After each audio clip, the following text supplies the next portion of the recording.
E aí galera, Guilherme Córdova na área novamente para falar dos ETFs de crescimento ou os ETFs de growth aí, que muita gente tá atrás no mercado para ter aquela exponencial aí nos seus crescimentos, né? Por conta das empresas que estão nesses ETFs, né? No portfólio ali desses fundos.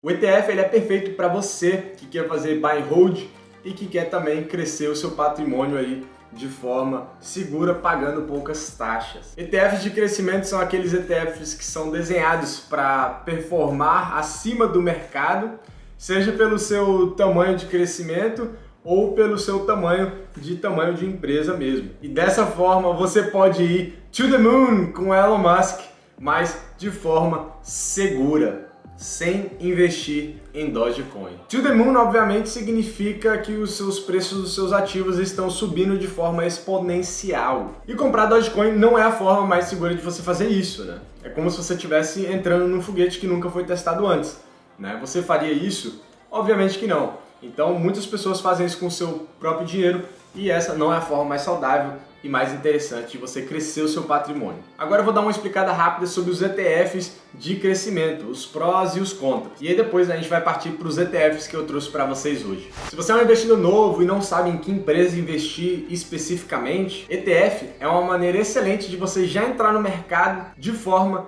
diversificada, pois os ETFs eles contemplam vários ativos ali dentro do seu portfólio. Imagina como se fosse uma cesta básica, né? Fosse um ETF, por exemplo. Você pode comprar o arroz de forma individual, você pode comprar o feijão de forma individual, mas você comprando uma cesta básica, você já tem uma gama de alimentos, né? Os ETFs eles são a mesma coisa, você pode comprar uma Apple, uma Amazon, uma Google, né, de forma individual, mas os ETFs, né, já tem todos esses ativos juntos ali dentro do seu portfólio, então você já está diversificado. E aí cada ETF ele tem uma porcentagem do seu capital dentro dele que é alocado dentro desses ativos. Os ETFs de crescimento eles têm a possibilidade de crescer acima do mercado, essa é a expectativa desses ETFs, né? Que eles também são conhecidos como S&P 500 ou a Dow Jones Industrial Average, ou a DJIA, né, ou DJIA aí para muita gente também. E claro, por conta do risco que está dentro dessas empresas de crescimento, ela demora aí anos, né, às vezes até 10, 15 anos para maturar o seu negócio. E obviamente nesse período tem muito financiamento, né? E os financiamentos, os projetos podem não dar certo também, né, fazendo aí com que o risco dessas empresas sejam muito altos, né? Porque um projeto que ela está colocando toda a grana dela ali, ou parte da grana da empresa, se não der certo, já era, né? A empresa toda vai por água abaixo aí, ou parte da empresa vai por água abaixo, e pode demorar bastante até que a empresa volte, né, nos trilhos aí. Então é muito complicado para as empresas de crescimento. E como essas empresas demoram um pouco para se consolidar no mercado, se você é mais novo, talvez faça muito sentido você ter uma exposição nesse setor, né, nessas empresas aí de crescimento. E se você for um pouco mais velho, talvez você ter uma porcentagem menor ou não entrar nesse tipo de empresa. Pois, como eu comentei, esses ativos possuem uma volatilidade relativamente alta e tem um risco bastante alto também dentro desses ativos. Os ETFs também possuem uma vantagem muito interessante perante aos fundos de investimento, que é a vantagem de imposto, beleza? Os ETFs eles pagam menos impostos que os fundos de investimento e também tem a taxa de administração, né, que é muito inferior aos fundos de investimento, transformando os ETFs em um ativo altamente atrativo e diversificado. O primeiro ETF da lista vai ser o VBK, o Vanguard Small Growth ETF. Beleza? Esse ETF possui 639 ativos dentro da sua carteira. E só a título de curiosidade aqui, Small Caps são empresas que têm um market cap de entre 300 milhões e 2 bilhões de capitalização de mercado. E por isso que vem o nome Small Cap. Small para pequeno e Cap para capitalização, ou Capitalization. Elas são consideradas pequenas empresas com um potencial de crescimento muito grande para tomar um pouquinho de mercado de outras empresas. Então essas empresas aí, small caps, elas podem saltar de 300 milhões a 2 bilhões em questão de 1 ano, 2 anos, por conta do seu investimento, por conta de um produto que ela criou para 10 bilhões, 20 bilhões de forma muito rápida. 24% desse ETF está exposto ao setor de saúde, 21% em tecnologia, 18% em industrial e 14% em discrecionamento do consumidor, que são basicamente aqueles produtos e serviços que não são essenciais, mas se você tiver aquele dinheirinho extra ali, você vai lá e compra, ou você vai lá e pega aquele produto. Por conta desse ETF conter empresas de muito risco, né, empresas pequenas aí, me agrada muito que esse ETF, nenhuma empresa tem uma exposição maior do que 0,66%, fazendo com que o ativo seja altamente diversificado. Pois se alguma dessas empresas falir, ela não vai representar tanto no portfólio perante ao ativo como um todo, porque muito provavelmente ela vai representar ali menos até do que 0,5% perante a todo o capital alocado daquele ETF. E obviamente ainda tem a possibilidade daquele ETF ali, de alguma das empresas daquele ETF, dar uma porrada e subir bastante aí no mercado e aí sim ter um crescimento exponencial muito forte. O retorno desse ativo é de mais ou menos 11% anualmente desde sua criação. Nos últimos 5 anos ele cresceu mais ou menos 19% de forma anual. E no último ano subiu 83% aí, contando aquela mínima, né, aquela baixa lá que teve na crise do coronavírus ali em março. O Vanguard ele tem uma estratégia de taxa de gestão baixa, beleza? Então basicamente todos os fundos aí de ETFs da Vanguard vai ter uma taxa de administração muito baixa, próximo ali do chão. E esse especificamente tem uma taxa de 0,07%, ou seja, 7 dólares a cada 10 mil dólares investidos, né? Uma taxa muito baixa aí, considerando com outros pares do mercado. O lado negativo desse ETF é que ele é um pouco mais volátil, comparando com outros ativos que eu irei falar hoje para vocês aqui, muito por conta das empresas que estão dentro desse ativo. É importante lembrar que os ativos desse fundo estão em constantes mudanças, né? Porque como o objetivo desse fundo são empresas small caps, e aí quando uma empresa dessa cresce bastante, tá? E ela passa do patamar de 2 bilhões de capitalização, muito provavelmente ela vai ser vendida, né, e vai sair do fundo e vai passar muito provavelmente para o fundo de mid cap da própria Vanguard também. Agora vamos supor que você tenha 10 mil ali para investir nesse ativo, por exemplo, e você também vai colocar mais ou menos 5 mil dólares por ano de investimento nesse ativo aí, ou 5 mil reais também, ou o que você quiser fazer o cálculo aí. Estamos aqui apenas a título de educacional. E obviamente tirando como média aí um retorno anual desse mesmo ativo de 11,07%. Você se tornaria milionário em mais ou menos 27, 28 anos a partir do seu primeiro investimento. E obviamente tomando em consideração que se você não aumentar o seu capital investido, né? Se você não aumentar a quantidade de dinheiro que você vai investir. Se você aumentar esse aporte aí, muito provavelmente você vai ter essa rentabilidade muito maior, você vai se tornar milionário muito mais rápido.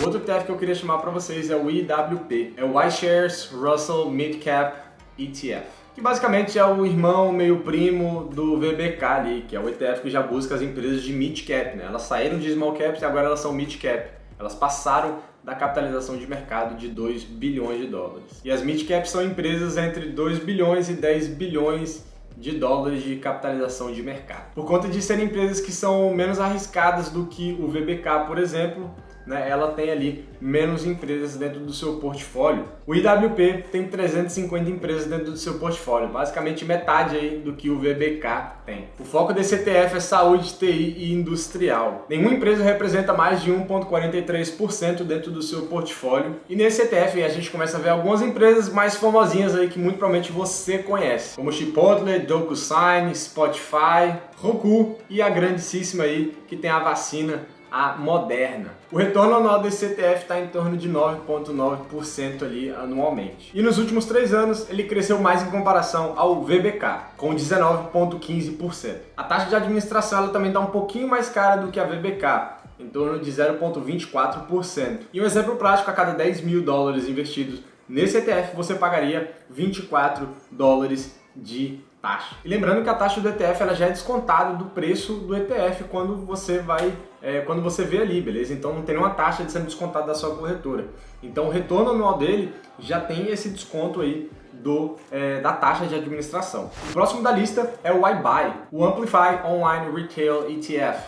Esse ETF aí basicamente ele foca nas empresas que tem vendas online. E ele aloca o seu capital basicamente em empresas que têm 70% ou mais de receitas ou vendas derivadas exclusivamente online. Esse fundo aí tem 58 empresas, né? Bem menos do que os outros ETFs que a gente falou e do que os outros que a gente vai falar aqui. Então, sendo aí um ETF bem menos diversificado do que os outros. E no top 10 ali a gente tem empresas que muito provavelmente você conhece também, né? Como Lyft, Uber, Expedia, TripAdvisor, Booking e várias outras empresas aí que eu tenho certeza que você ou já usou ou conhece. A taxa de administração desse ETF é de 0,65%. E obviamente com a taxa desse tamanho a gente espera retornos maiores.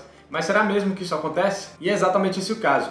O retorno anual desse ETF especificamente, ele está acima dos 38% desde a sua incepção, desde a sua criação. E no último ano subiu aí 200% anualmente. Agora, obviamente, o lado contra, né, desse ETF aí é que se a economia estiver numa retração, estiver caindo, esse ETF aí muito provavelmente vai performar de forma muito ruim. Então não ache que é comprar esse ETF porque teve esse retorno que você vai aí ficar milionário do dia para a noite, que não para de crescer. Porque a gente está no crescimento da economia, mas a partir do momento que a economia começar a retrair, esse ETF vai sofrer. E se os retornos se mantivessem aí nesse ETF, você ficaria usando os mesmos parâmetros que a gente usou antes no exemplo anterior, de 10 mil inicialmente e 5 mil anualmente, você ficaria milionário aí em 11, 12 anos basicamente.